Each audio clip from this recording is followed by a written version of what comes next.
Mobile hunters, are you looking to make the move to saddle hunting this year? Or maybe you just want to add a few new pieces of gear or upgrade your current saddle gear. If that's the case, then head over to tetherednation.com where they've got all mobile hunters covered. Whether you're new to saddle hunting or an old timer, Tethered is your one-stop saddle shop. From saddles to ropes, sticks, ascenders, whatever it is you need, they have you covered. I've personally been using their gear for the past 3 seasons now. My base setup consists of the Phantom saddle and the Predator platform. And if you're wondering why I've chosen to use their gear above all else, here's the cliff notes. They're innovative and pushing the mobile hunting forward overall. They cut no corners and prioritize the safety and performance of their gear. They care about the community that they've created, and their gear allows me to hunt free. And above all else, I like to support good people doing good work. If you're interested in upping your mobile hunting game, then head to tetherednation.com. This podcast is brought to you by Skull Brew Coffee Company. Skull Brew Coffee roasts premium single origin coffee, guaranteeing to deliver the freshest coffee directly to your doorstep. The kicker? They're 2% for conservation certified and donate 10% of their proceeds back to organizations who support the interests of our hunting community. So go to skullbrewcoffee.com and pick up one of their 3-killer roasts and fuel your hunt and fill more tags with Skull Brew Coffee.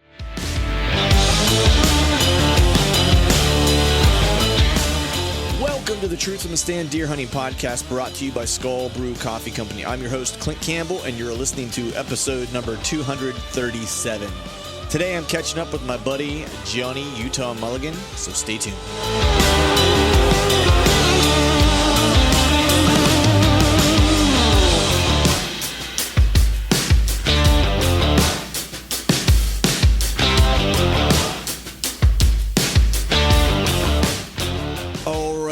All right. What is up, everyone? Happy Wednesday to you. Hope you're doing well. Hope you are feeling fine. Happy belated 4th. Hope everyone had a good 4th of July holiday weekend.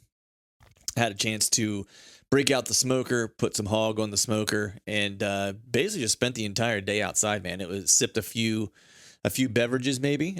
So that was good. It was a weekend that was sorely needed. Just needed an extra day to kind of recoup, do a little lounging, and truthfully, man, that 4th of July weekend really kind of marks the start of the whitetail season for most everybody. I think for the most part, gives you an extra day off usually to where you can get out into the timber and do some whitetail stuff.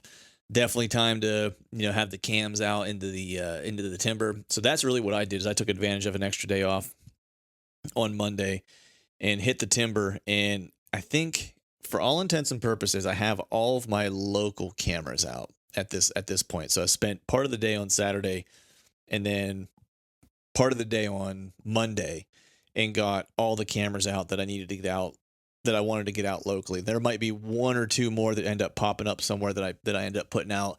The last thing I need to do is try to get back up north to that big woods chunk and maybe put out a few more cameras, and then at some point make it back to my dad's and put out some cameras for the old man so he knows what's going on the property. But for all intents and purposes, I'm kind of set on the camera thing. If I didn't get any more out after this weekend, I'm pretty good. I'll just be moving them here in like the next month and a half or so. I guess a little longer than that, probably 2 months. I'll shift them probably sometime the very beginning of September, because my season comes in middle of September, so I don't want to be kind of messing around with, in the timber if I don't need to be, so to speak. So I did use some cell cameras and put them in a couple places where I maybe either one, it was a further hike than I want to make on a continual basis to check cameras, or 2, in an area that I just don't want to disturb.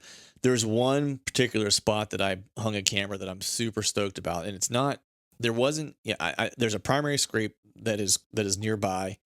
But it's this little crossing that I walked up on. I hadn't seen it before. And there's some, I don't want to give too much away just because of where it's at, but the access is super slick. And I'm really stoked to see, there's a little bit of a feature that kind of funnels deer into a specific spot. And at that spot, I've kind of figured out a really slick way to access it to where I'm not going to cross a single deer trail. You won't even ever know that I'm there.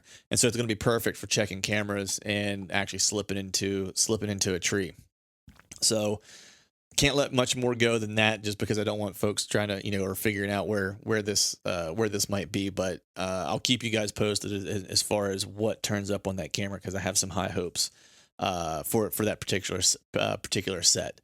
So without further ado, we're going to go ahead and just jump into today's podcast and not belabor this up front a whole lot. Have my good buddy, you know him, you love him, Johnny Utah Mulligan on. It's been a little while since we had John on. So this is really just a BS session with him and I. We, of course, cover, what's going to be happening in the deer woods. John's picked up some, he's going to be hunting a new property this year and so forth. He's got some travels planned this year as well. But we do spend some time just kind of talking about, I think, if you follow John's story at all, like he's done a really good job of creating an outdoor life for himself.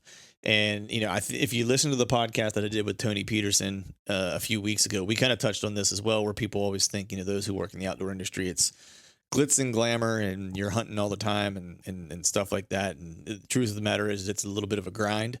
But if it's something that you're passionate about and that you're into, then it makes it all worthwhile. And so John and I just really kind of talk about, his part of his journey, and still ongoing journey as he continues to evolve, the things that he's doing and all things Johnny Utah creative and, what that looks like from, an outdoor perspective and then as a business person perspective. But it's all kind of centered around the idea of hunting. And we definitely do get into some whitetail content today and talk whitetails, of course. So with that, we'll go ahead and kick this thing off. And as always, I want to thank you all for listening. All right, folks, welcome back to another episode of the Truth from the Stand Deer Hunting Podcast. On the line with me today, you know him, you love him, weighing in at 205 pounds, hailing from the state of Kentucky, also known as the Kentucky Rattler, a.k.a. Utah Get Me Too. Johnny, by God, Utah Mulligan. How's that for an intro?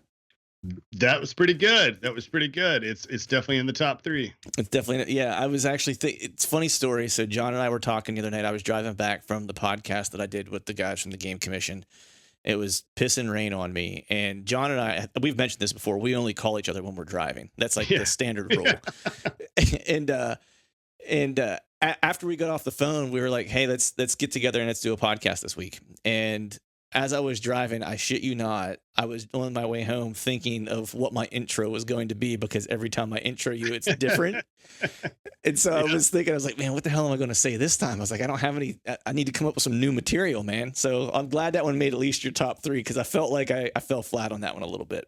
You're like one of those comedians they always talk about when they're rehearsing their new bits and stuff like that. You know what I mean? And they go to some small comedy houses to try it out on some small venues, do the kinks or whatever. We just go on the fly, Yeah. No, hey, I did rehearse it at a small venue, my truck. It was a party of one, So party of one.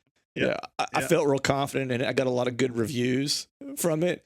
I feel like I just didn't throw that out there, see how it marinates. Yeah, I threw it out there. I came back and thought it was good, so I thought I'd throw it out here today, and we'll let the listeners decide what's shaking.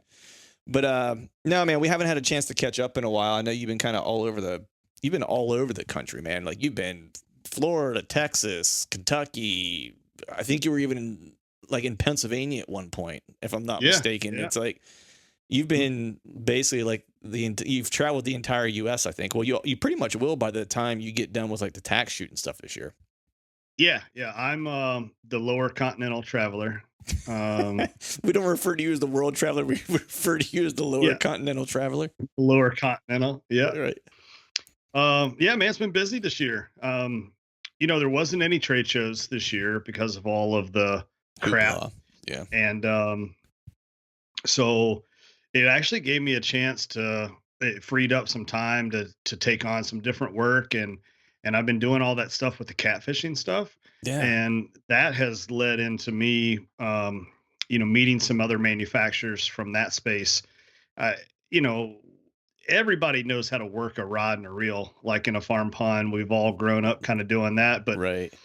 Some of that other stuff has been really new to me, and it's been fun to learn and see how they do their space. And I think for them, my photography, because I'm not a fisherman, you know what I mean? Day in, day out. Right. I think my look on it, or my composition, was a little different, and they were digging it. So yeah, man, I was able to keep myself pretty busy this year doing some fishing content work for some clients, but then, traveling with turkey season and stuff as well. Yeah, yeah.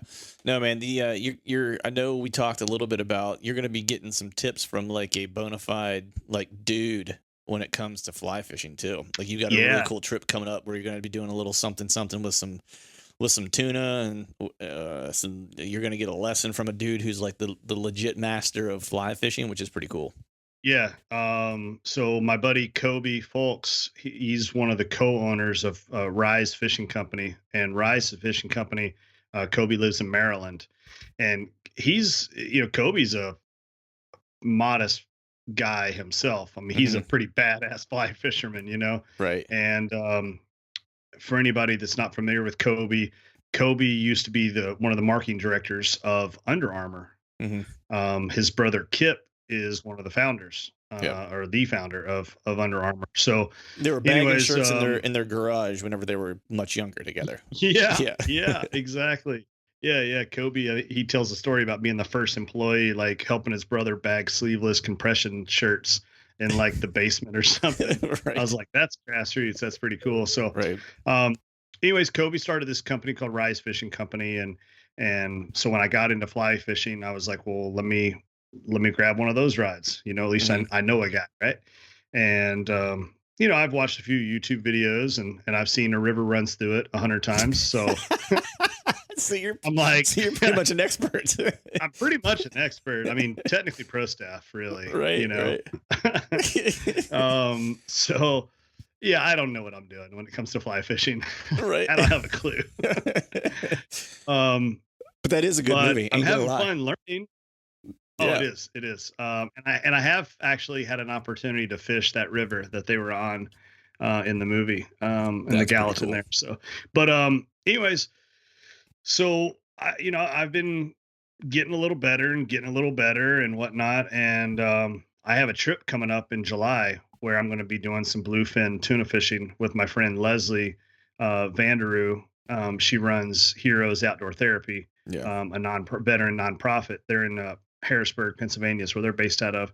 But she called and said, "Hey, do you want to go bluefin tuna fishing with me?" And I was like, "Yeah, you know what I mean." Like, I don't Why even know what not? it's I'm not doing like. anything Eat Sunday. it. Yeah, Yeah. exactly. Yeah, I ain't doing nothing. Yeah. Um, Came here to drink beer and kick ass, and I'm almost out of beer. So I was like, screw it, let's go. And then when I talked to my buddy Kobe, I said, "Hey," I said, "I'm going to be up in Montauk." And he's like, "Dude, my business partner at Rise, Steve, lives in Montauk." And he's like, "I know he'd like to meet you." And the guy is like the Zen master of casting, fly rods.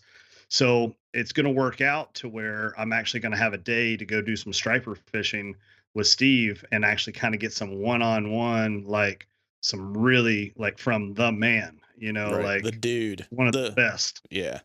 Yeah, that's awesome, man. What, dude, I don't know. Like, I saw that picture you posted today on Instagram, you casting a fly rod. Like, it looked pretty legit, you know?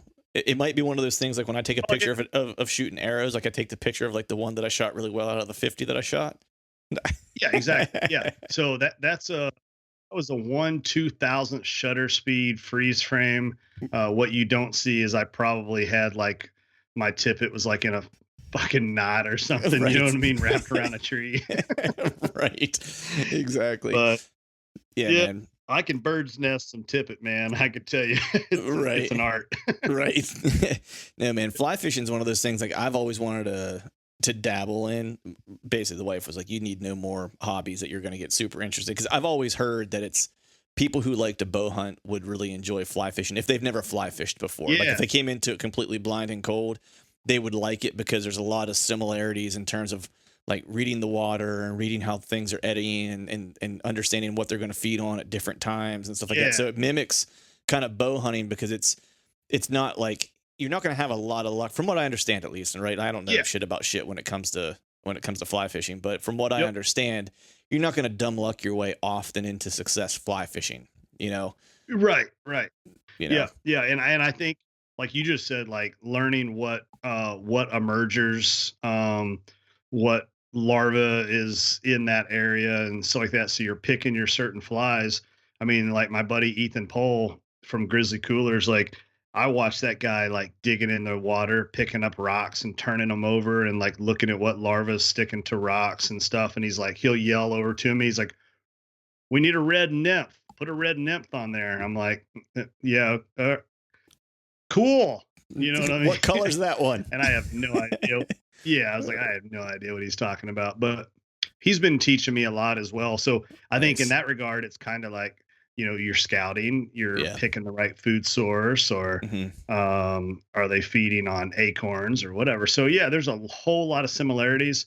And like I don't see myself getting into trad archery anytime soon. The same as I don't see myself getting like the wicker basket and Right. going out there. I'm Right. cool with modern technology. So Right. no, man, it's a ton of fun and they're really pretty fish. I mean, Right. I guess we can still say that in 2021. I didn't give it a pronoun. It's just a pretty fish. It's You know just what a I mean? yeah, it's just a pretty fish, It is. It is. They're super cool, man. So yeah, man, I'm having a blast doing it. Um, and I don't know. What It's like waterfowl. right. I've had people try to get me into that, and I already know that, like, man, you need an enclosed trailer. You need Yeah. like 17,000 decoys, and Yeah. I'm like, man, it looks cool. And I don't know, that just seems like a whole lot. I mean, fly fishing, granted, it can get expensive, but really, you can get going with a base rod and reel and a couple of flies, and you can wet wade until you Hmm. get some waders if you want, if Yep. it's warm enough. But Yeah, the the bear. cost of entry is really not that bad. Yeah, yeah, and you can go out and look, and you don't have to get all crazy with it. You can go out and just have a good time. You know what I mean, and just enjoy being out on another hobby during the course of the off season of deer hunting. You know what I mean? If that's what Yeah. someone wanted to I do. think part of the reason why me and a couple buddies around here go is it just gives us a chance to go camp out and make a fire. You know what I mean? Yeah, yeah, Have a little dude. campsite. Yeah, tell me about it, man. There's definitely something to be said for that kind of stuff of just because I always say this, like that's kind of like why I like when I say I like, I'll put it in air quotes. I like turkey hunting because I stress out over deer hunting, right? Like Mhm. that's the Olympics, right? Yeah, And so for me, turkey, and you're way into turkey hunting. We're going to get to that in a second. But for me, turkey hunting is just like an excuse to go to camp with my father-in-law and some guys and have some sure. beers. And if I go out and I see some birds, awesome. If I don't, Yeah. then just as well. It was more Well, about getting away and yeah, and there's nothing wrong with that. Like yeah, that's the cool part about hunting really in general is we've talked about this before. I mean, yeah, so much of it gets overhyped. Like got to do it for the gram. right, I mean, that's what we're all out there doing. We're all out there wanting to just be outside and yeah. do some manly shit. You know what I mean? Like that's still cool. It's still cool, and it might even be cooler today than it was a year ago. If I'm being honest, Hmm. doing some manly stuff, but it's Right. yeah, man, it's doing it for the gram. That's funny that you say that because it's like you just wonder. Like I often wonder, right? Like I have to remind myself sometimes, especially around like hunting season, because I'll be sitting at my desk working, flipping through the gram or something like that, and someone's out doing whatever, and I'm like, damn it, I want to be out doing that. And then I have to remember, it's like, dude, they shot that photo 5 days ago. You know what I mean? On Yeah. Saturday, like they're Yeah. sitting in a cubicle working too. You know what I mean? Yep. And Yep. it's not real life. For some people, it is, right? Like that's part of your job. Is like you have to be out there creating Hmm. content. You know what I mean? And so, Yeah. guys like you or like even Chad, like and those guys, like he doesn't like he owns a business that is, a product business, right? Not just Yeah. content. So it's like he's at an office a lot of the time during deer Yeah. season, right? And it's like, you had that same pain before you went off on your own, right? To Hmm. where it's like you were working in the outdoor industry and we would have conversations about it. You're like, man, I don't get, I mean, now granted, you hunted a lot for a guy who worked in the outdoor industry, but you prioritized it and you worked your ass off till like midnight, 1, 2 o'clock in the morning to finish up whatever you didn't get done before you split for an evening hunt or Yeah. whatever. Yeah. Right. Exactly. So it's like you were still working 80 hours a week, and Yeah. then hunting on top of it. Right. But Right. a lot of people look at that and they think, man, they have the life, like they're hunting all the time. It's like, man, it's in order to build that life, man, it takes work. Yeah. It hasn't been easy. I tell you, it's a crap ton of sacrifice. And I think sometimes people think that I make light of it when I'm like, hey, ramen noodles, ramen noodles, like they're not that bad. Like, I don't think people actually realize that that was like the bulk of my meals, Right. for a long time, Yep. So it takes a ton of sacrifice, um and it's funny. I actually saw a line in a movie today, and they were talking about, um whenever you earn something or you work for something, and it's like your soul, that Mm-hmm. you put into achieving something, and if somebody ever tried to take that away from you, Mm-hmm. like, feel sorry for that person. You know what I Right. mean? Yeah. Because it's like, it has been, and again, I'm 43 years old, so like for me it was never about, oh, I want to be famous someday. No, this is just what I wanted to do for a living. I wanted to create content, and I wanted to hunt, and do it within the hunting industry. Sure, I venture into fishing and camping and stuff for some clients, but it all comes back to just wanting to do the outdoors and do the hunting thing. So, um, yeah, I mean, sometimes, and I have to catch myself because I like to think that I'm one of those people that's like a duck and let it roll off. But Right. on the inside, man, if somebody attacks what I'm doing or whatever, I can see where Cam Haynes will actually, when he'll lash out at people sometimes on Instagram. You know what I mean? Right. I Right. I get it. When you put that much passion into something, it's just no different. Like if somebody attacks your family, right? Right. You're like, you done fucked up now, AA Ron. You know what I A mean? right. Yeah. Exactly. Well, I mean, it's the Yep. same thing. Like a little bit different for a professional ball player or whatever, because there's groups of fans that follow, right? And it's Yeah, they're and heckling and right, and that kind of comes with the territory some. But you can also understand like where it's like, man, especially when you get to the point of like for them at least questioning their commitment or their dedication. yeah. It's like, man, Oh if yeah. you only Hmm. realized even the worst player and the least dedicated player in a professional sport, the amount of work they had to put in, maybe they're not doing it while they're there because maybe they got paid and they got lazy. But what they had to do to get Yeah. there, like most people can't Yeah. Yeah. couldn't fathom that type of output. You know what I mean? It's Yeah. like, Yeah. and I've watched you and how you kind of went about it. Like there was no magic bullet. You know what I mean? Like there was no No. like check the box to quick success, man. It was all grinding it out and doing the work, and the work showing you Yeah. how to do it better every time you did it, and making Yep. relationships and doing it the hard Yep. way. But it's the way you build a foundation long term. Like that's the thing. Yeah. It's like if it happens quick, it'll leave you just as quick. If it's built over time, chances are it'll Yep. sustain any ups and downs or any losses, right? Correct. I Yeah. always, my analogies always say it's like building a foundation of like a skyscraper. Hmm. Like you can build a skyscraper as big as you want, as long as you have the foundation. So it's like when other people I felt were taking some of the shortcuts, and taking some of the different ways to try to gain clout or fame or whatever, or doing that annoying stuff where they comment on everybody in their brother's social media account that they don't know. Right. Like, Yeah. Yeah. Exactly. and then I Because was, someone somewhere in like a social media expert somewhere said that was like one of the top three strategies in order to yeah, get, you know what I mean? Like that's what happened. yeah, Like one of my favorite quotes about social media, this was like several years ago, was like all these social media experts. And the guy was like, how can you be an expert of something that literally has been around for like 3 years? Like it hasn't been around long enough for anyone to be an expert of it. Like right. it takes Uh huh. 10,000 hours of doing something in order to be an expert.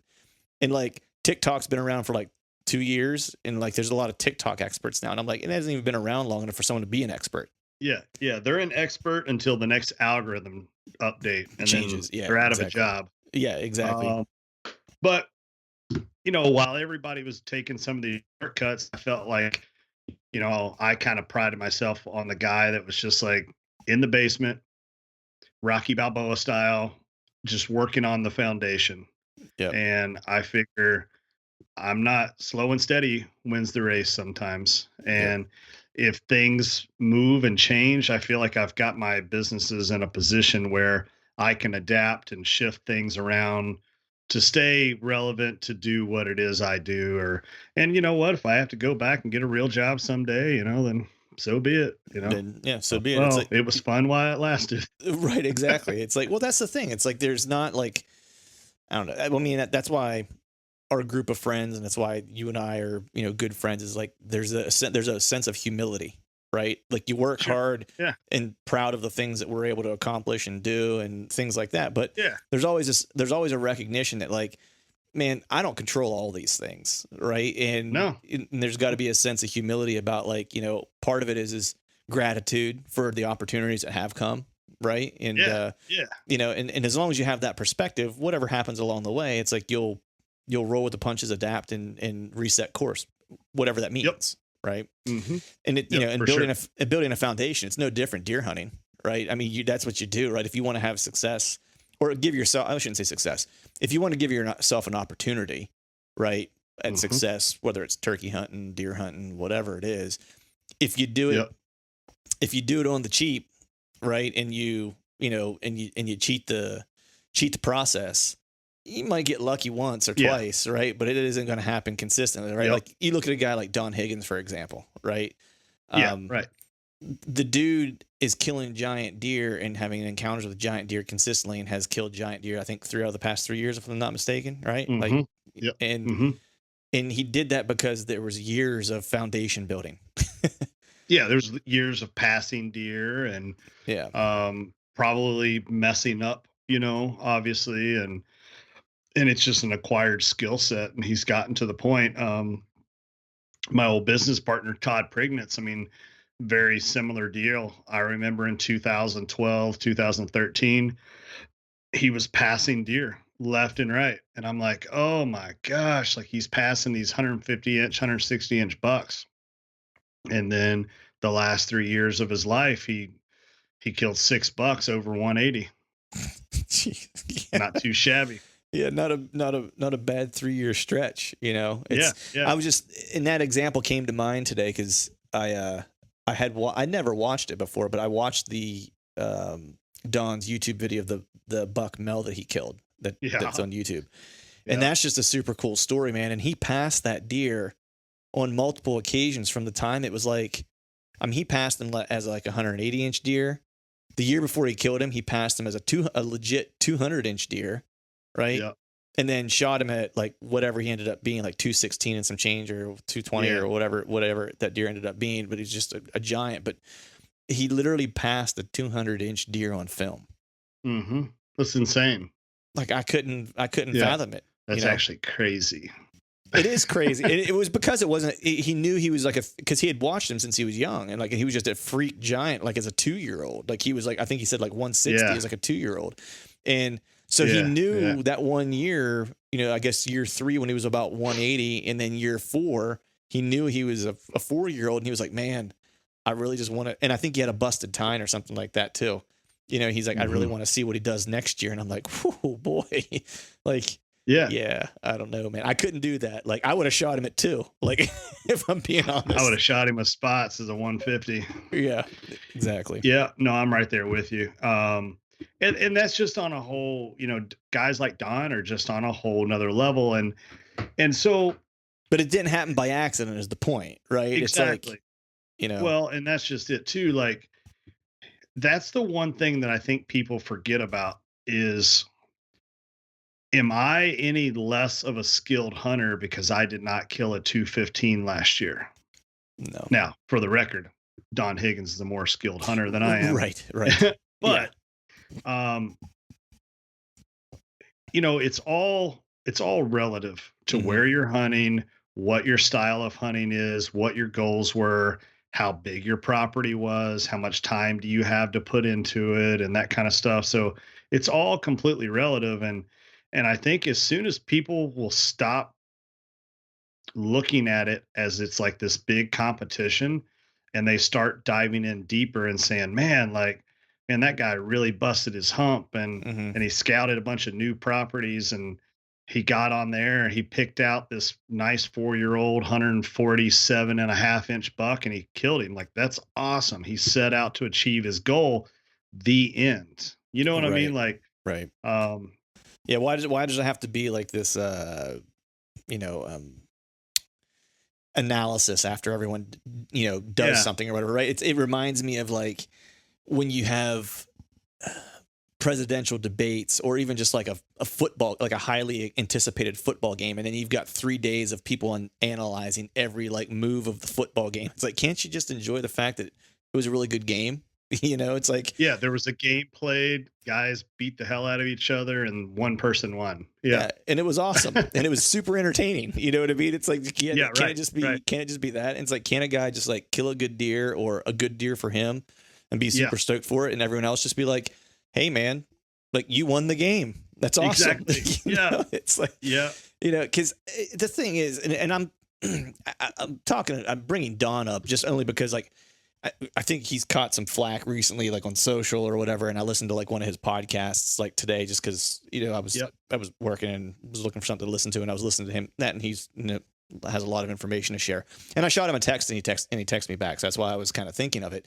And just him as an example, right? Is like, people don't realize like the amount of work that dude puts in. Like they think he just shows up on like a managed property somewhere where and just like picks a deer out. It's like, yeah, I'm gonna kill that one this year, Yeah, right, But right. like the last 3 years, like what people don't realize is that, I think it's the last 3 years, if I'm not mistaken, like those deer that he killed were, you know, on a farm, on a permission piece that wasn't managed. You know what I mean? Like there was no like super big bean field or anything like that. You know what I mean? He asked for permission like any Joe Schmo would, got permission, Mhm. knew there was a good deer there, hunted that good deer and was able to kill that good deer, you know? Yep. And so, there's, a little, people, he doesn't, how do I say this? Good deer hunters typically don't share all their information. Right. And so Sure. that's part of No. what it is too. Right. It's like, you don't Yeah. get the whole story until it's kind of over. And even then you might not get the whole story because we're not, oftentimes we're not in the business of trading secrets per se. Right. You know what I mean? Right. Yeah, Um, not all of them anyways. right. Yeah. I mean, even with our good friends, we will, but just like in general, it's like, you typically don't know. And so people make their own assumptions and most of the time they're wrong, you know? Y Yeah, exactly. Yeah, Don's a good dude. I've known Don a long time, and he's I think very, very highly of him. He's one of those guys that says a lot without saying a lot, Yeah. Yeah. and 100%. he's a very talented hunter. He's made those properties he's hunting even better. And he's very, very intelligent. And I've had opportunities that I've been able to learn some stuff from him. And there's been times that I've wanted to implement some stuff that I've learned from him, but either A, don't have the property for it, or something like that. But um, yeah, I mean, he's a wealth of knowledge, and I can't imagine why he would catch any flack, because he's just such a good dude. And Yeah. any flack he catches, I chalk up to just a bunch of haters that are just jealous, you know? 100%, dude. And that's exactly my thoughts. Same thing. Yeah. Like he's been nothing but gracious to me. Anytime I've ever wanted him to come on or even just shoot him a text, like he responds. You know what I mean? Yeah. Like, and he knows me through you, and Yeah. that's about it, right? And he still, if I shoot him a text about something, he still will take the time out of his day to shoot me a text back and respond. And Yeah. like, and I know guys that have accomplished a lot less than that won't do that. Mhm. You know what I mean? Yeah. He's literally Yeah, one of like exactly. he's one of my favorite people in the hunting industry for a multitude of reasons. I think, like you said, killer hunter, can learn a ton from him, but he's also just one of the most genuine people I think that I've ever met, hunting industry or not. And Yeah. Yeah. that Yeah, he's that to me says a lot more about him and who he is and how he treats people than anything else. So Yep. Yep. anyway, 100%. with that, man, let's dive into we'll do a quick turkey recap, dude, because you were all over Yeah. the country, like we said early, and you were gone for the back-to-back slam. And I think the last time we talked, if I'm not mistaken, I think you had only got your Osceola. I think that was where, Yeah. I think that was the last time that you were on. So you went from Florida, you were in Texas, the Dakotas, Mhm. and Iowa, right? That was the next Yep. run, right? Yep. So let's break it That's down. it. How did everything pan out? Yeah, so I was in Florida really early, because their season opens up so soon, and when I got back home, I had a little bit of downtime, and then finally the season started to open up here in Iowa, and I went out to one property and it sucked. I mean, didn't even see anything, didn't hear. I mean, I heard a couple of gobbles in the morning, but it was pretty bad. And so then I packed up and I went ahead and shot to Texas, and which was a cool trip because where I was hunting, I could actually bring my bow and I could bring an AR. So That's right. You did a I little had hog picked up hunting. a new AR through a yeah, yes, I picked up this new AR through a partnership with Kip Campbell's company, Red Arrow Weapons. And so I went to my buddy Ward Hegler from Musket Powder. I went to his property, and it I get down there and it's just rain, rain, rain, rain, like nonstop. And I'm like, oh my gosh. So one of the days when it was raining, we did a little hog hunting. I was able to shoot a couple of piggies, and then on day three, we went to a different property in West Texas, out past um, oh shoot, Abilene. Okay. Yeah. Went out past there, and then got on a different property.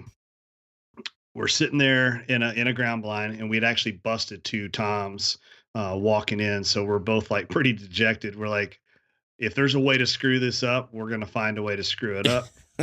And a bunch of big boars came out. And I thought, well, I don't have my AR, but I've got my bow. So I ended up smoking a pair of hogs with one arrow. Oh, geez. Yeah. And that was pretty awesome. I really wasn't trying to do that, but it's just the way the arrow went in and it kind of kicked out and had enough momentum and Stuck stuck another the one. other one. I was like, wow. Jeez. Yeah, I was like, that's pretty cool. Like, tip the hat to Iron Will Broadheads there. That was pretty impressive. So Right. um then about 30 minutes later, I thought, man, those pigs, they made so much noise squeaking and carrying on, like we're not gonna see anything. And I'm pretty much, you know how you kind of like start to like play mind games with yourself. You kind of check out, it's that last five Yeah. minutes of light and you don't Yeah. see any deer. So you're like, okay, something's not going to run in the next 30 seconds. But lo and behold, Ward's like, hey, two toms coming from the right. And I was like, whatever. He's like, no, seriously, like two toms. And I was like, oh, are they strutting? And he looks out the window and he's like, yeah, actually they are strutting and they're coming this way. Jeez. So I was like, "Oh crap!" So I get the camera going and whatnot, and we had a couple of toms come in, and I shot the first one with my bow, and the second one like jumped straight up in the air and landed and came right back into the decoys to like avenge his buddy's death. So Ward grabs his shotgun from behind the chair, and he actually ends up shooting the second one. A twofer. So yeah, so that's the first time I've ever doubled up with anybody, on turkeys like that. I've had so many opportunities where something went wrong, where either one or none of the birds got killed. Right. I've almost kind of sworn off the attempt to try a double because it's Right. like it's gonna screw it up. Neither one of us is gonna kill one if we try to do this. Right. But Now, you've tried to double up with a bow before?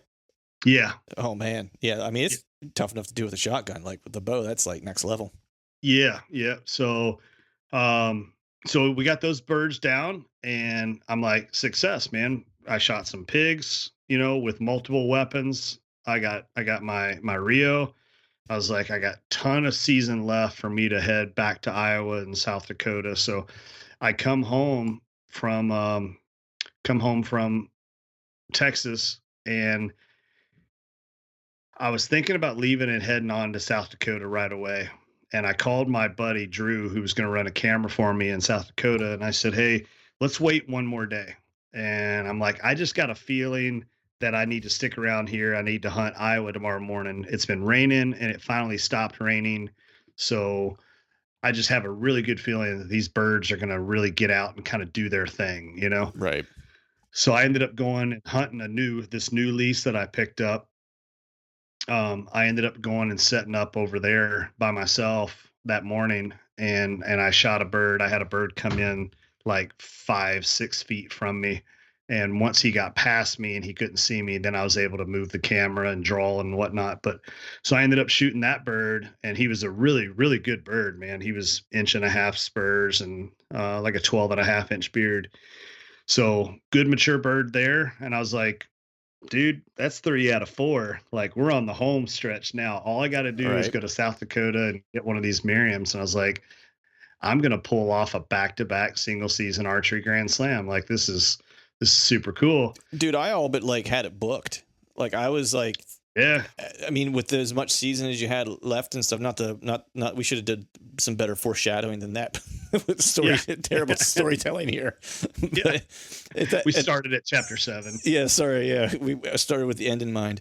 Yeah. I mean, when you were done with that, my thinking was like, man, you have so much time left. And last year, I know the first trip out to the Dakotas for Yeah, this year was, I mean, the weather was just crap while you were out there.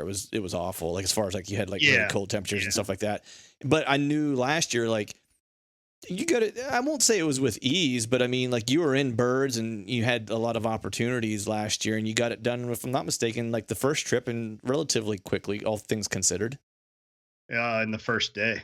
Yeah, Yeah, there you go. Relatively quick. Yeah. yeah, So, yeah, so I was kind of like, you know, yeah, it's like, done deal, but yeah. And I skipped right over. I did make one little impromptu trip to South Dakota, and it was 11 degrees.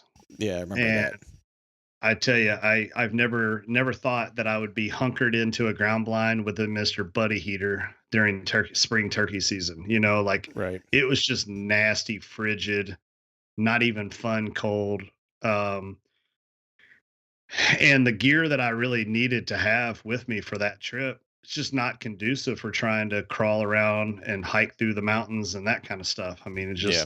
it's no fun. Like, so I called that trip short because they were calling for like a big 8 to 12 inches of snow blast coming into the hills. Right. And I was like, screw that, man. I'm going on back home. And then that's when I hit Texas, then Iowa. So then I came after I had my Iowa bird. I picked up Drew, and we went out there back to South Dakota, and it was still kind of cold. I mean, it was still like Hmm. 27 degrees in the mornings and like a high of 40. I mean, it was still relatively chilly, but the thing that I noted this year that I didn't last year, because last year, like I said, I killed on the afternoon of day one, Right. and I hunted the same place. Like, I parked the truck, went in, came out, right? Hmm. So I didn't have any opportunities to encounter people. This year was insane. I don't think that there was a state that I did not see a license plate representing, you know what I mean? And the Right. drivers are all wearing camo. So it was flooded with hunters. Um, all the birds that I found, I mean, I think it was like 11 birds on public and like 97 birds on Jeez. private. And when I say private, I'm talking like third acre lots. And the homeowner is like shaking a Folgers can of corn and like feeding them in the front yard. Right. It was insane. I've never seen anything like it. But um, man, I hunted my friggin' butt off on day 3. I actually shot a bird, and I shot him on Forest Service, and the bird limped off. Anybody that's Mhm. bow hunted turkeys knows that they don't always go down like a turkey shot. Right. So sometimes they kind of bounce off or scamper off a little bit to go hide somewhere and die. But this bird like kind of walked off, and he was limping, and he couldn't keep up with everybody else. And then he ended up just kind of like wiping out in this backyard. And I was like, oh yeah, this is awesome. But South Dakota has a law that you cannot cross state lines to pursue game. And Private lines. yeah, yeah, you Okay. can't cross property lines. Yep. Yep.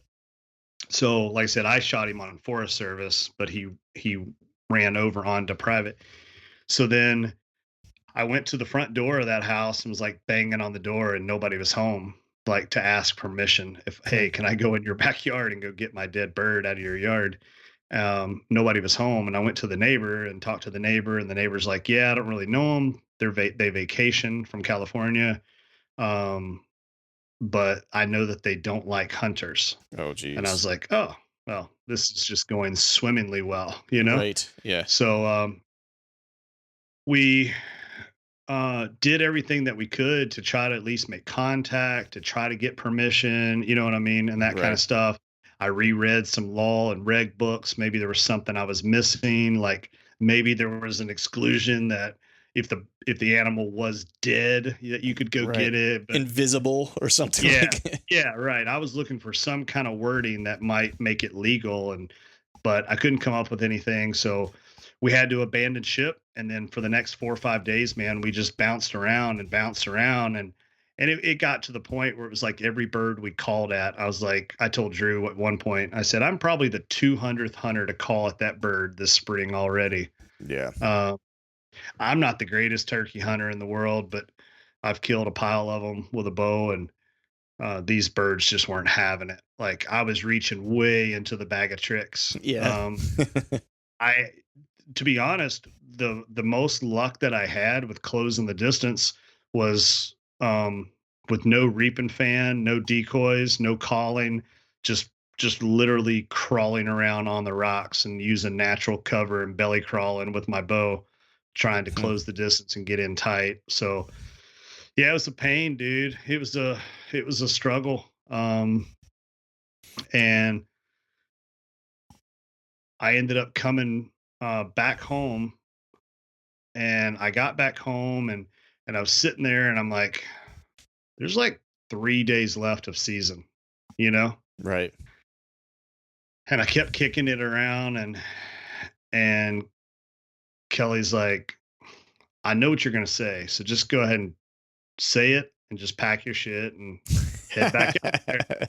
So I was like, "Do you mind if I go try to go back out there one more time?" And I had a buddy of mine, this kid Kyle that I met.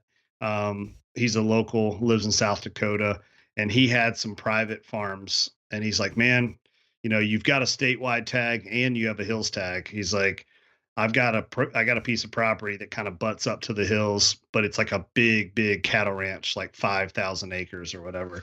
Right. Excuse me. And he's like, dude, try to let's get after it.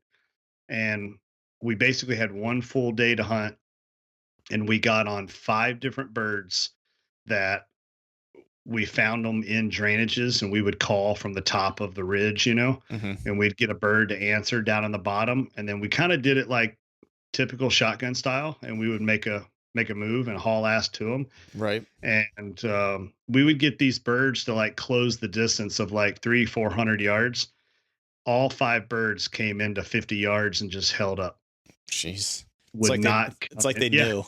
yeah, would not come any closer. It was almost, and I mean, birds do that, from time to time, but I can't say that I've ever had that happen 5 times in one day on five Right. different birds. And I was like, I'm done. I was like, man, I'm out of time, Right. like I'm completely out of time.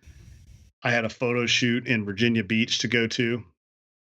I was like, I've got just enough time to drive home and unpack the truck, and then grab my swimming trunks, and you know what I mean, and my Right. neck gaiters and all that kind of stuff, and flip flops and sunscreen, and head to Virginia Beach for a shoot. So Yeah. that's it, man. That's the way the turkey season ended.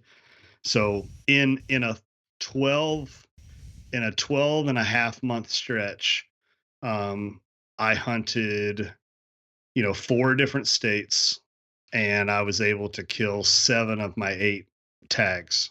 Right. So So what any big learning lessons from from those past two seasons? I'm not going back to the Black Hills. That's the learning lesson. Yeah, and like, and look, I'm not greedy, so they they need to do something with their turkey tags. They've got to put a cap on those. Mhm. And if it means I don't get a tag, then I don't get a tag. But Right.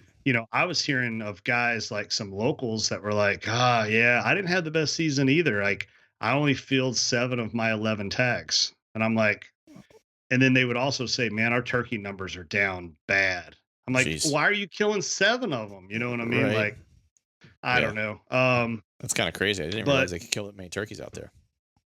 yeah, it was insane. Yeah. But but no, I mean, and that's just it. Like, and then of course, you run into this situation too. So you get home from your failed, single season slam.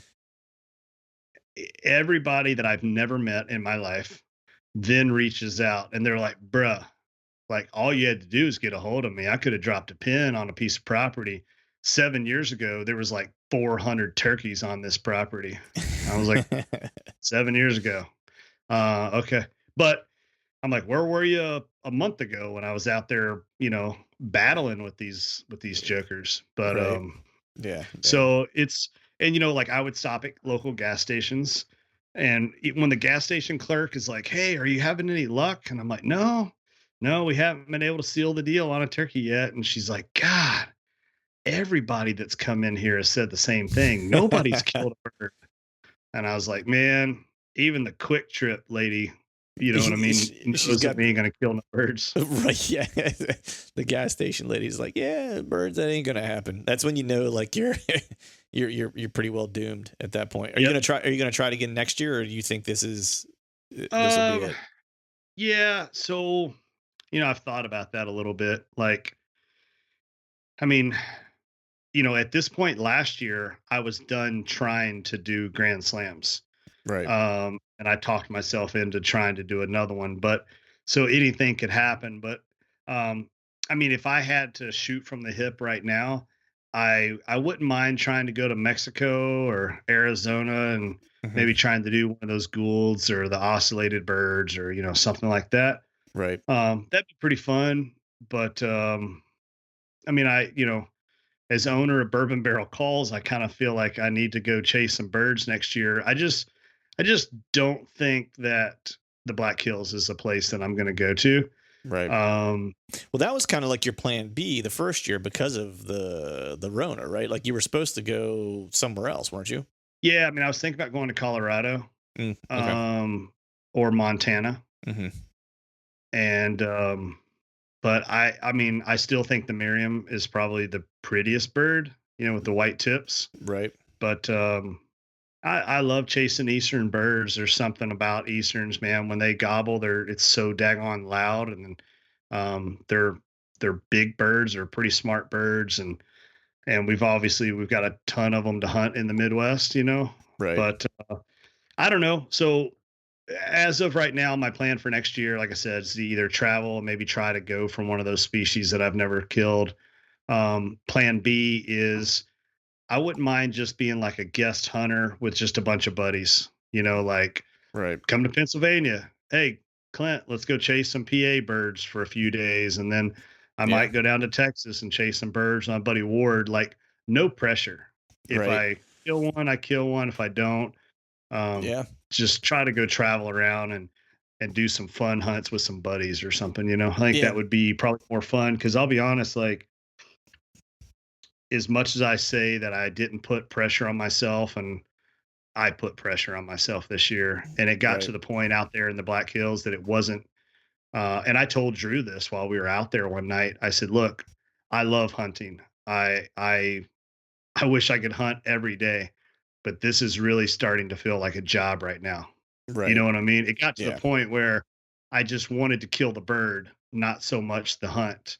And I don't want to get like that anymore. So that Yeah. was a bad, like I didn't really like that feeling. Well, that's a learning lesson right there, right? It's like it's kind of like maybe shapes how Mm. you do it going forward, right? Like it's the more the camp style hunt of like let's just go to some Yeah. states and hunt different states, you know what I mean? Or maybe even go hunt some states you might want to deer hunt and scout slash hunt, you know what I mean? Yeah. Those states or whatever, you know. Mhm. Man, you got a place here in PA. We can hit the family farm, you Yeah. know, cabin, put you up, hang out for a couple Yeah. days. There's Yeah. always It'd be a birds. lot of fun. There's always birds on that farm. I'm Mhm. sure you'll kill one. I'm sure I won't. That's how that works. So, I'll be sure to call in a couple. right there you go. But we'll transition now. Do a hard transition now to talk a little whitetail here because we got you and I were talking on the drive home the other night, and we were talking just before we started recording. Like, I feel like I am so far behind this year on all Mhm. my whitetail prep, and I know you were kind of saying the same thing. Like for me, Yeah. it was the snow completely screwed my scouting plans like partially this year, and so it like delayed me getting kind of everything like scouting anything out, and then Yeah. at that Yeah. point, then I changed jobs, and like that was kind of crazy because the interview process for that gig was nuts. And so Yep. that delayed me. So I haven't been out to get as many cameras out as I want. I've gotten 3 cameras stolen already this year. Like it's just like been a little bit of a Jeez, disaster. And dude. I still have a handful of cameras that I need to get out. And I know we were both just kind of lamenting the fact that that I'm behind at least. Are you feeling the same way, man? How are you with your prep? Are you like got your A shit hundred. out? Or are you No, struggling? I mean, I've got some mineral out, and I've got a couple of cameras out. Um, like I said, I did pick up a new property this year that I know nothing about. The price was right, and it was almost one of those deals. Like I looked at it on an aerial map, and I was like, "Yeah, that looks pretty good. Yeah, I'll take Right. it." Right. And Right. I was like, "And if it sucks, I'm not. I didn't lose a ton of money. Um, I've got it scouted pretty decent for birds. Like Yeah. I know where the birds like to roost at. So I need to spend some time. Saturday, I have a buddy of mine that he's a local deer hunter. Pretty good deer hunter. He's killed some good deer and stuff like that. And I called him and I said, "Look, I'm running out of time. My time's getting limited. Um, do you mind? Do you want to come basically work for me for the day?" Right. And he's like, "Yeah, what are we doing?" And I said, we're putting boots on the ground. We're Right. covering this property. We're going to do some scouting. We're going to hang some cameras. We're going to put some mineral out. We're going to identify a couple of trees and some spots where we might want to put some tree stands and stuff like that. And I'm going to get you to basically run a camera, for me, Right. while we're doing all this, just so that's what bogs me down so much is when I'm out trying to do all my photo content by Yeah. myself and I'm having to use a timer and Yeah. you know what Yeah. I mean, set Yeah. stuff up and set the tripod up. But so he's going to come with me and that'll help me with that. And um yeah, dude, I'm behind. I mean, the one property I can say it's I feel like I'm behind because I haven't done much out there, but But there's you've nothing hunted for me that, to like, do. right? Yeah, You know that property. It's like, yeah, yeah, and I've yeah, been on it with you, and it's like the way it lays out. Like there's a handful of like good, really, really good setups, and you know yeah. them historically, right? And like you've Mhm. hunted that place for a handful of years, and the same spots are the spots Yep, that are going to be the spots next year, right? It's yep. just kind of how that property works. Not only that, but like the timber on that piece is so stupid thick that Yeah, you can't even, it's like Narnia in there. It's like yeah, you couldn't put a stand or anything in there if your life depended on it, you yeah, know? yeah. It's a property that you're really stuck in a lot of edges.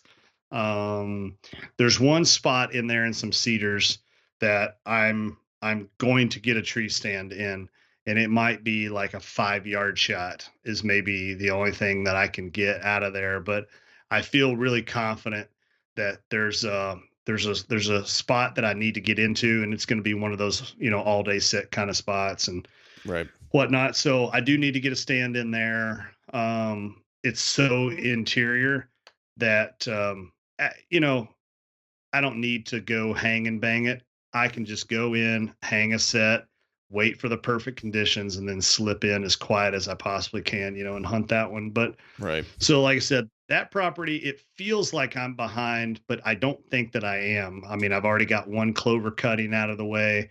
All I need to do with that property is just stay on top of my clover cutting, stay on top of my mineral, keep an eye on the trail cameras.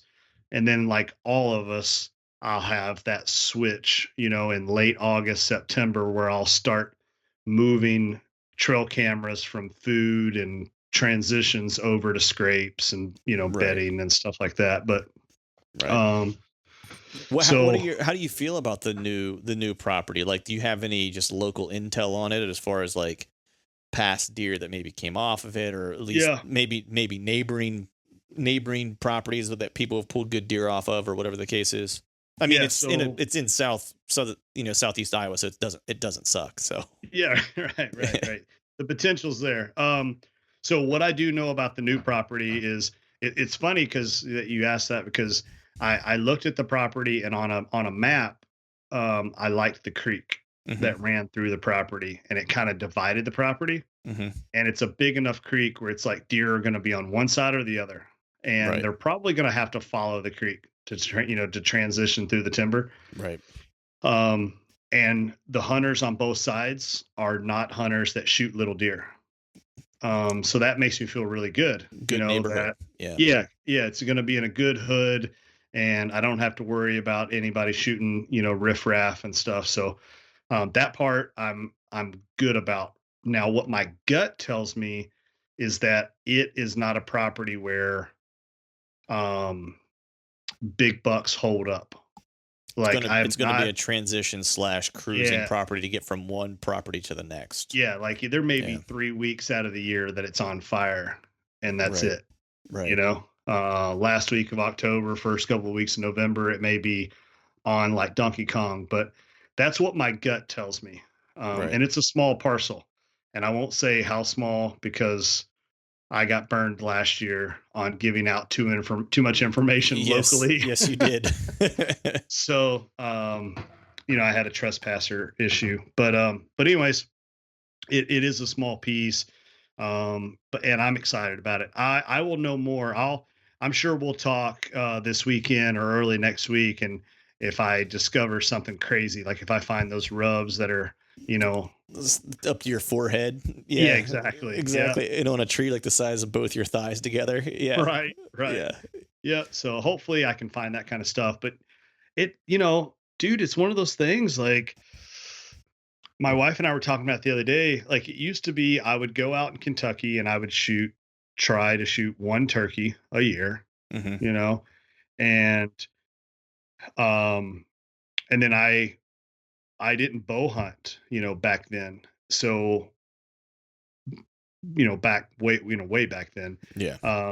And even when I started bow hunting, okay, so now I got something to do, mid September because the season did not start as early in Kentucky back then as it does now.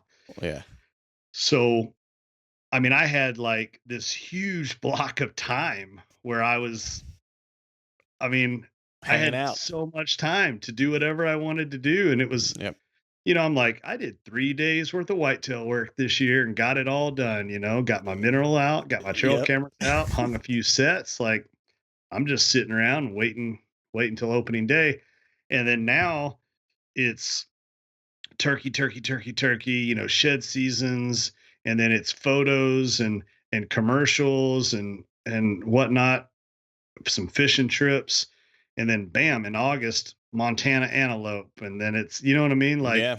it just the amount of downtime in between seasons is like going away quickly, very, Yeah. very Well, I quickly. mean, especially for you, whenever you hunt so many species, you know what I mean? And Hmm. that it's, and a lot of it's, you create content. You got to create content. Like that's Yeah, what you do yeah, for a living. You know what I mean? It's like whether it's creating content for you yep, or whether it's creating content for a client that you're working with, or whether it's someone hiring you to go to Kalamazoo to shoot tiddlywinks or whatever. You know what I mean? It's like that's your job is creating content and yeah, photos and whatever. And so it's like when you're, when that's part of what you do and, you're a hired gun, that's like you got to be ready to roll when someone needs yeah, you. You know what I mean? It's like that's how it yeah. was whenever I was doing studio work. It's like you wanted to be busy because when you weren't, it was bad. You know I what I know. mean? It's like because you didn't Uh-huh. know when you weren't going to be busy. You know what I mean? Right, It's like, and right. so You're sitting anytime around there was waiting.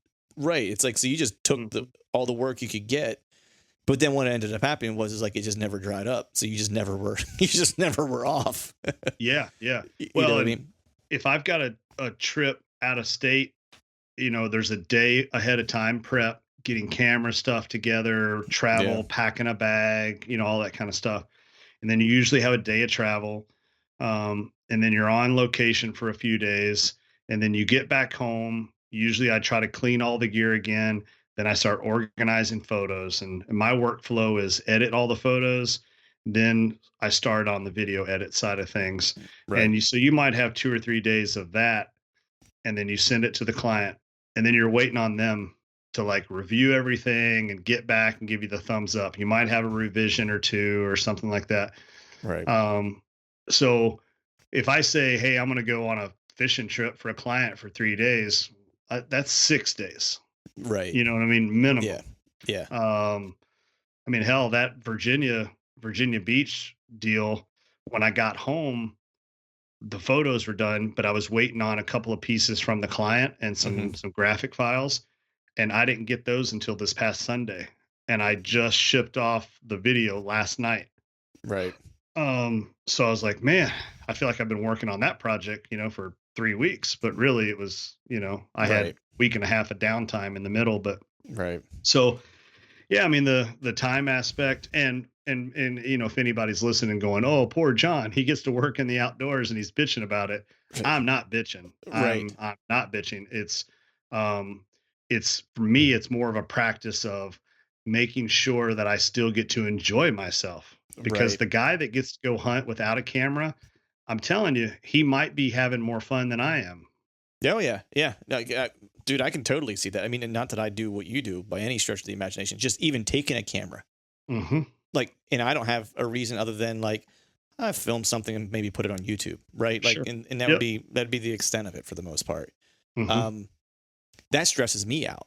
Yeah, yeah. You know what I mean? Just that extra, like, It preparation, extra stuff to take care of when I get back, dumping the files and recharging batteries, like when I'm on a trip or whatever. It's like, and it's not for anything other than I'd put it on my YouTube channel. It's not like someone's waiting for the content per se, like to, as like a paying client or whatever, Yeah, right, right. and so I would agree with that, man. It's, it's a lot of extra stress, man, for sure. Yep. Well, and I'm at the point now where as things are starting to grow and kind of merge together, I keep looking at it like this. If if I was going to hire a camera guy, Hmm. and I hire camera guys a lot of times on hunts, but then when I'm home, sometimes I need to film commercial work for Diamondback or Luminoc or somebody, right? Right. Or I'm just building content while I'm messing with food plots or hanging tree stands or whatever. And then you start sprinkling in all of the Johnny Utah creative work and Arrow Wild stuff. But let's say I had a camera guy that I hired, and I'm paying a guy $250 a day cash to Right. run a camera for the day, take photos. Now, some people charge, $1,000 or $2,000 a day. Um, so you got to know what you're getting at $250 a day. You're getting a Yeah. guy that's got some skills, but he's not like a Stephen Drake or an Austin Thomas or a Sam Sohol, you know what I mean, type Right. guy. Yeah. Right? Yeah. Yeah. You're getting someone who is functional that you can give some direction to. They understand. They speak the language. They can take the direction, Yeah, and you're going to get a photo that you can then utilize, manipulate, edit to get to the standard you need it to be for deliverable. yeah, yeah. Yeah. Like for you, hey, grab that Gibson. He'll grab the Gibson, not the Fender, but he ain't gonna tune the some bitch for you. You know what I Right. Yeah. mean? Yeah. So Yeah. like when I do the math on that, I mean, when I say, okay, if I hire a guy and I'm thinking, man, I need a guy full time, because this I need a guy this week, but then I really don't need him for 2 weeks, then I need him for a week. And when I do the math on that at $250 a day, that's a $91,000 a year guy. Right. But it's probably safe to assume that I could probably hire a guy for 40, 45 a year. Right. You know what I mean? For the whole year. Right. And he's going to get some time off, Right. Yeah. it's, it may not be like a teacher's job where he's got 3 months off at one block, but it may be like, hey, we're working for 2 weeks, then you get a whole week off or something, or whatever. Right. Um, so I'm kind of at that point right now where it's getting to be about that time where it's time to grow and I need to hire somebody. And I know one time I put out something on Instagram. I was like, hey, thinking about hiring, camera guy, like if you've got any interest. And there was a couple of like guys with some decent chops, that Hmm. reached out. But then man, I had like a bunch of weirdos too, like That some was me. strange, Sorry. like carny folk, My bad. That was me. Like, Yeah. Yeah. I'm like, oh man. I was like, I'll never do that again. But right. how do you find a guy without putting something out Yeah. you know, It's tough, on the man. line? Yeah. Yeah. It's tough, man. Like, cause I mean, you go through your personal Rolodex, for, Uh-huh. that's where you start, obviously. Right. It's like Right. you kind of do that. And then, but the thing is like what you do for a living. It's like a lot of the people who are in your Rolodex are, guys who are like like, They're or your already people. doing it, Well, or they're your peers. You know what I mean? yeah, It's right. like, and they're either, doing their own thing, or they're, doing what you're doing, which is growing their own opportunity. Right. And so Yep, their own opportunity isn't being a camera guy for somebody else necessarily. Right. It's like, exactly. Yep, so it's like you're looking for the next person down, or two or three rungs down, even, you know what I mean? That has an yep. interest to grow in the category. A big part of it too is being able to tolerate the person in the tree. I was gonna Like, say, yeah, you're spending weeks on end with somebody in high stress situations. Like, um, you know, I've got a stretch coming up this year between Montana and then finishing Idaho. There'll be four states hunted over the course of like 4 weeks. right. And I'm like, dude, and on hunts, emotions run high, emotions run low. That's Yep. the epitome of bow hunting. Yep. You had an encounter and something got boogered up and you didn't end up getting an arrow. And so you're all down and out. And then you're like, the sound of that person breathing pisses me off. You know what I mean? Like it just happens. It Like I've does. been there, you Yeah, know? for sure, man. So, you start thinking about that too. You're like, okay, I got to find a guy that's got the skill set, but then like I have to really like this human too. Yeah. Um, so it's so frustrating. Like, and I would love to find somebody that had some talent, had some skill set, that wanted to learn and wanted to be involved, and somebody that just genuinely was like, dude, I really want to work in the outdoor space, and this is a cool opportunity.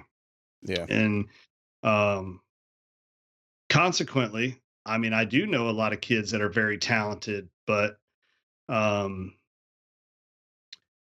yeah, they're trying to do their own thing, and I respect Yeah. that. I'm Oh not yeah. saying that I Yeah. don't. But they're trying to do their own thing, but Well, um you also have to have the right person who that's what they want to do, and they don't want to be in front of the camera too. Right. huge. Cause That's that's, that's that's a big like, one.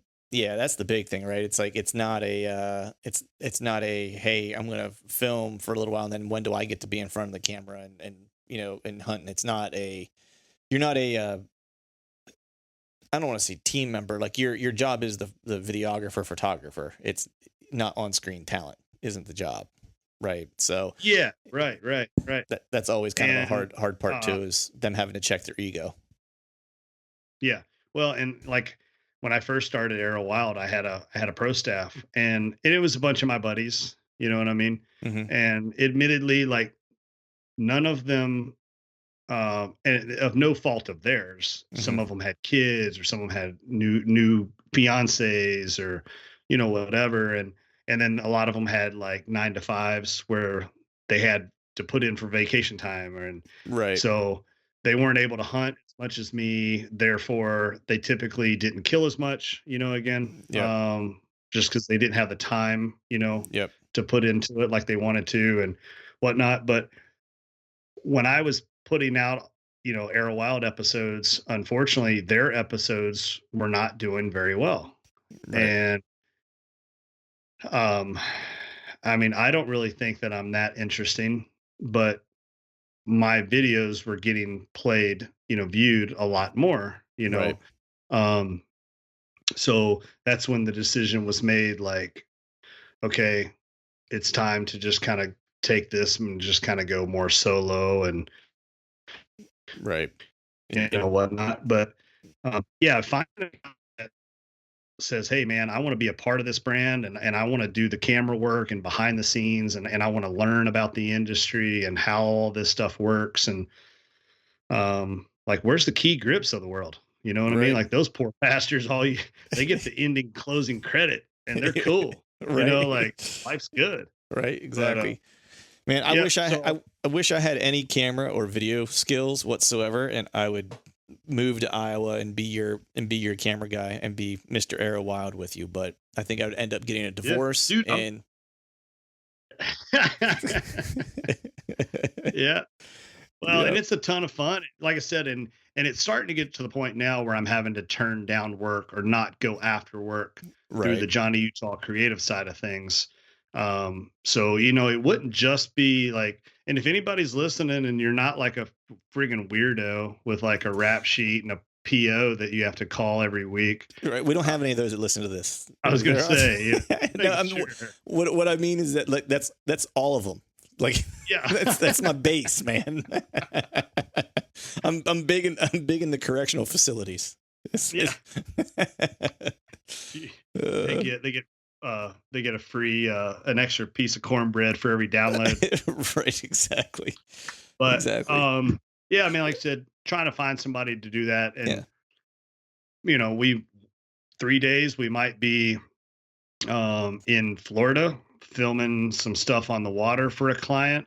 And then we might be hanging tree stands for 2 days. Then we might be chasing elk the next 5 days. I mean, Yeah. it always varies. And then in the spring, by God, we might be building some bourbon barrel calls, Right. So it's going to have to be a guy that just, Is all wants to in. be in it. Yeah, just wants to be in it. Truth be told, man, it's interesting that we're having this conversation because I've actually had a couple people reach out to me and just ask, the question of like if they could help with like the podcast or anything that I'm doing or whatever. And unfortunately, it's like with my schedule and the work that I do and how much work that I typically have, it really only functions as a solo thing because I can't. It's so like last minute, like when I do things or I shouldn't say like I plan. But like when I have to go do something, it's like I don't have time to like I gotta go do it now, and I can't give anyone really a heads up, and I can't pay someone to just have them on call because that's not what this is, right? But there has been a couple people that reached out to me asking that. So for those of you out there that are listening, if you're listening to this now, those folks that reached out to me are not weirdos. So I've already kind of primed them for you. So if you're listening to this and you're hearing this, you might want to reach out to John. Just don't be weird. Yeah. And that's the other thing is, like my friend Leslie, that lives out in Pennsylvania, she's really talented and she's got a lot of like, she does an amazing job with like media kit type stuff and some graphic stuff, laying out some stuff. But the other thing that she's really good at is like keeping schedules, and like she thinks about those other things, like it's going to take a half day to get ready for that trip, and then you're going to have a 2-hour wait at the airport, and and I'll catch her make comments like she'll say, okay, so you said you were flying to so and so tomorrow, and then she's like, well, so how are you getting from the airport to there? I'm like, oh damn, I didn't even think about that. I was like, I guess I want to take an Uber, and so I've joked with her that I was going to hire her to start to manage like some of the client stuff. And dude, there's no telling, she might end up doing like the invoicing and the scheduling and you know what I mean, that kind of stuff. But it seems to be right up her alley. I just hate that she's in Pennsylvania.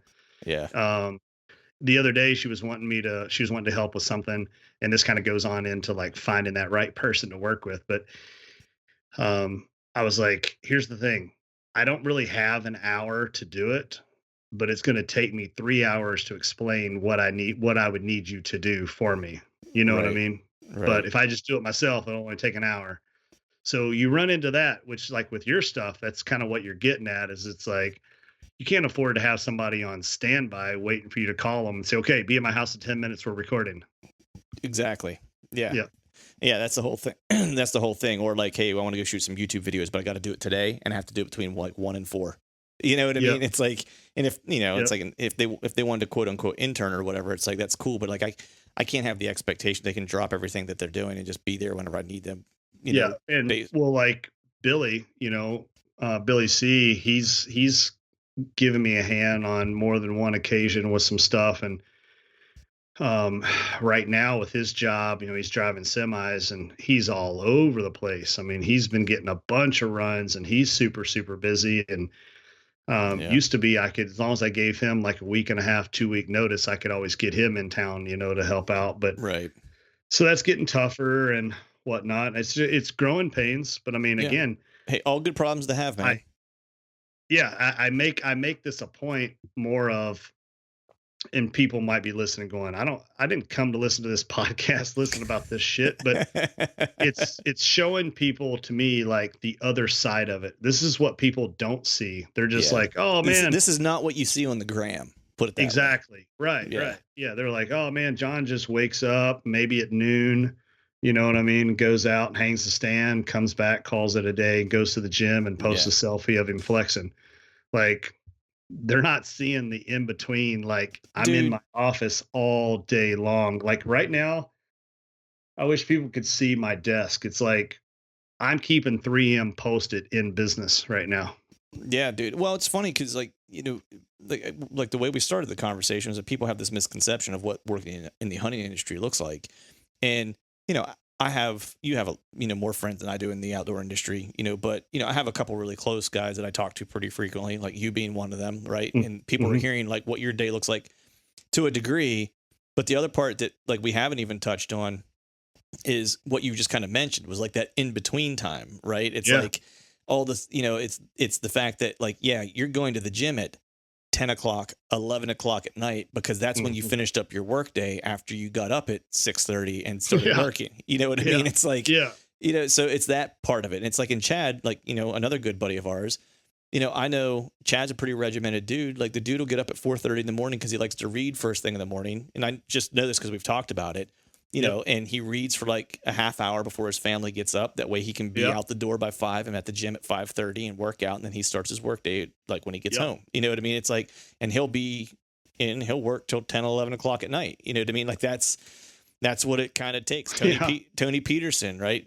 Buddy of mine who's now working for, Wired to Hunt and Meat Eater, right? It's like Uh-huh. there was a day I was out scouting and we were texting and I was like, what are you doing? He's like, dude, I wish I was out scouting. I'm behind a computer right now, like pounding out some work or whatever. And that's a Yep. dude that's like been doing it for years, you know what I mean? As a writer and like as a content creator and stuff like that. Right. And it's like, Yep. here I am out scouting on like a Tuesday or whatever. And he's jamming behind a desk, so it's not all sunshine and rainbows, No, no, there's so much more that goes into it. And well, I had somebody that was like, give me the Cliff Notes version of like to try to put it into scale. Mm-hmm. Yeah. And I said, okay, think about your what you do to plan for a whitetail hunt in one state. Yep. Now add 12 more states into that. And they're like, oh shit. I'm like, and document it all through photo and video and edit it into a not like storyline. half-assed with your handy cam. You know what I Yeah, mean? right. That's all a bunch Yep. of shaky bullshit that no one wants to watch, but like your dad, Yep. Yep. you know? Yep. And I'm like, think about it like that. And then then people are like, no, no, thank you. Like, I don't want to do that. That Yeah. sounds like crap, and Yep. but like I said, I mean, I love doing what I'm doing. I have a absolute blast of it. It does take a lot of work. Um, but tip of the hat to these young kids coming out of college, like they're pushing the bar, they're raising the bar. The producers that are out there, people are getting better and better and better. And then even the ones that aren't better, um, there's just so much more of it. There's so much more Mm-hmm. content to consume. So you're always trying to make sure that you're staying relevant Yep.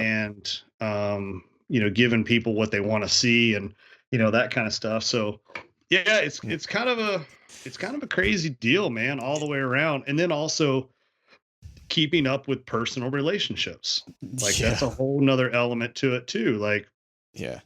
Well, not I only think the good do I have the my core group of friends. yeah, I was just gonna say, I think the analogy you just used, which was like, imagine planning one whitetail hunt, and I'll do that 12 or 14 more times. Imagine Yep. going on one whitetail hunt and getting your wife to be cool with it, and now try getting her cool with it 14 more times. Yeah. Yeah. Or being away from your kids like Yep. that for 14 more times, Yep. or It's whatever. tough, Like man. there's It is sacrifices. tough. Yeah, it is. It takes a lot of sacrifice. Um, I have my core group of friends that I talk to, at least biweekly. Mm-hmm. And you're in that group. Mm-hmm. And then you also have your personal relationships with all the marketing directors of the different companies. Yep. You're always keeping those lines of communication open. So you're doing a good job for them. And if you're lucky, then they end up becoming really good friends Right. as well. So yeah, I mean, it's It's a lot of hats. It's a lot of hats to wear, man. it is. It And is. not It's a whole bunch. not like you needed another hat to wear, but you also now became a race promoter. Yeah, Yeah, exactly. so Yeah. Johnny Utah now moving into the role of promoting dirt track racing, which I love it. Yeah. Heck yeah, man. getting back to the roots, That's and yeah, man. if anybody's heard me on the podcast before, then they know what's up. But I used to race dirt late model stock cars back when I was in Kentucky and did that for money. And my family has grown up in racing. I mean, there's pictures of me. I was actually 1 year old, and I'm in a dirt track, Mhm. sitting in one of my dad's cars and stuff. But I grew up at the dirt tracks on the weekends. That's what I did, and um, huge dirt late model fan, a student of the sport. I mean, I can tell you who won the 1989, I World love this. 100. Yeah. I mean, I love that is my guilty pleasure. Yeah. I probably should study whitetail history as much as I know about dirt late model racing history. But um, so my father passed away in December of this year, and so we're hosting a memorial race. This will be the first annual, the Johnny Utah Classic. We're going to have it down at Ponderosa Speedway in Junction City, Kentucky, which is basically Danville, Kentucky, central Kentucky area. But it'll be on a Friday night. It'll be a $10,000 to win race, which is a pretty big event for dirt Yep. late model racing. That puts it in the scale of like a World of Outlaw, Lucas Yep. Oil, style race. And we had a lot of really awesome people that chipped in some money. We made up some flyers, and all of their logos and stuff are on there. But a lot of friends of my dad and business associates and stuff like that. So yeah, man, I'm looking forward to that. Actually, my friend Leslie, she designed all of the flyer and stuff for me, and the graphics for that. And we're getting all that stuff printed out. Get down there to the track. It'd be a good time. Dirt sling action, man. Nothing like seeing 800 horsepower cars go sliding around a dirt track. That's what I'm saying, man. I'm super stoked that all kind of came together. So anyone out there, and I don't know exactly where this is at. I know Ponderosa is like, I know that's a big time track because my cousin is big Yep. into like late model racing. I feel like he's been there before. And hell, he Hmm. might actually even be there for that race because he travels to go watch late model racing. But anyone out there Yep. that's listening that is in that area, go check it out, support the cause, Yeah. support the race, and stop by and give John a hard time while he's there. If you're a weirdo, definitely Yeah. stop by. Like Get a selfie and an autograph. Yeah, exactly. But yeah, so in the Work More Hours brand that I started. Oh yeah, you know, mention that because that's rad too. Because that's all kind of part of it, man. Yeah, Yeah, so the work more hours was just a phrase that my dad used to tell me when I was a kid. I asked him, how do you make more money? And he just said, work more hours. I'm like, well, how do I get better at basketball? Work more hours. So that was just his thing that he would always say, like, whatever you want to do, you be good at, you got to put your time into it. yeah, So I've kind of applied that motto to life, and it's been the backbone of like my work ethic and my drive for everything that I do. So when I started this company, Work More Hours, it's just an apparel brand doing hats and t-shirts with that phrase on it. Um, People are like, "Oh man, you're starting another company." I'm like, "Yeah, I'm just starting another company, another little brand." But the whole purpose, and always has been, always will be, is that's essentially it's just a company that all of the profits go to support this memorial race that we're going to have for my dad every year. So, that's so awesome. that's been super cool to, yeah, to be able to do that. And then for me, people talk about having the memory of a loved one, you know what I Hmm. mean, live on forever. Yeah, So when I see the hats and the shirts and stuff like that, people wearing them, I was like, it's like basically I'm seeing my dad, you know what I mean? yeah, Like, and his message is transcending, yeah. into other people. So, yeah, so it's been super cool. And That's awesome. Where there's some can work more hours on its own. Yeah, I was just where can people find the Work More Hour shirt and the gear? Yeah, workmorehours.com is a website just for that. But then there's also a couple of the shirts are available on the arrowwildtv.com site as Okay, well. cool, Yeah. awesome, man. So yeah, like I said, if anybody digs that motto and gets it and had that hard handed parenting upbringing that a lot of us did Yeah, that are of our age and generation, then yeah. the message you should get it.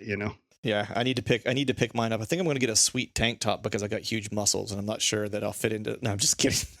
Stretching them guns out. That's right, dude. No, but no, I need to pick Yeah, one of those dude, up, just man. let me Because know. Let me know. Go to the Well, go to the site and just screenshot whatever one you want and just tell me what size you want. I'll get it shipped out to you.